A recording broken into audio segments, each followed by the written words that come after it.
October is Depression Awareness Month, and this morning we want to talk about how the mental health toll inflation has taken on so many people. Everything from groceries to gas prices and, of course, those interest rate increases. Psychotherapist and 90s wellness expert Dr. Heather Hans joining us this morning. Dr. Heather Hans, thanks so much for being with us. Thank you for having me. This is important, and I think so many people are dealing with this right now. So one of the big questions, of course, that we're asking is how can people have hope when, they might be struggling so much right now? Absolutely. I mean, I understand. I'm a single mother in this economy. I've never been so stressed financially. And the thing with depression is that it impairs your ability to see color and your sense of smell, and most importantly, your critical thinking ability. So that can lead people to dangerous levels of hopelessness.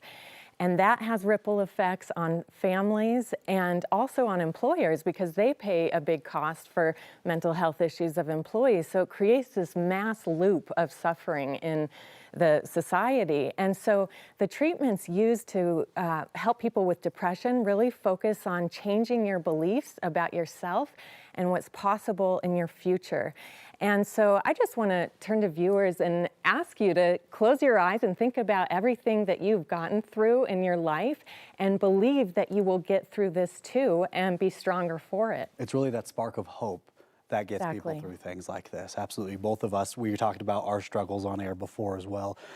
I think so many people right now going through this. So let's give them some help this morning. What therapeutic methods do you have to offer them to try to get them through some of this? Sure. So the first thing is to believe in the actual treatment because depression causes people to lose their capacity for belief in general. But if you can start by believing in the treatment, that's been shown to greatly affect treatment outcomes. It's hard to have a good outcome if you don't even believe in the treatment. So even if you don't believe in yourself yet, try to believe in these research-backed techniques.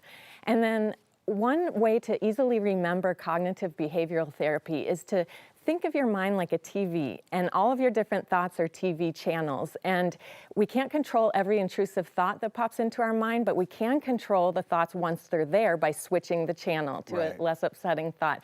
And then you just plan times to make plans to change, in this case, make changes in your finances until you get over the hump so that you're not wasting time worrying and energy worrying. And then one last thing I'd recommend is to allow positive information and news to upgrade your beliefs because that's what healthy brains do. When they get positive news, they actually raise their expectations. Depressed brains don't do that. They just kind of overlook.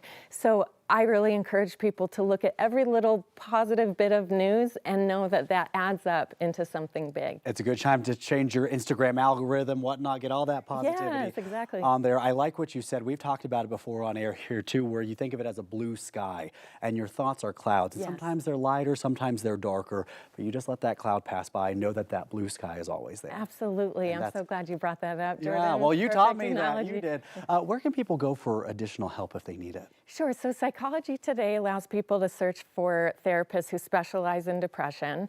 Primary care physicians can be a resource, and they can also prescribe medication if needed. And then one of the things that helps people fully recover is to integrate exercise, mindfulness, and relaxation techniques, which I know you do too, are such a great example of that. Well, there's a lot of help for free out there, I tell you, Heather. Thank you so much for the advice. My pleasure. Thank you for having me.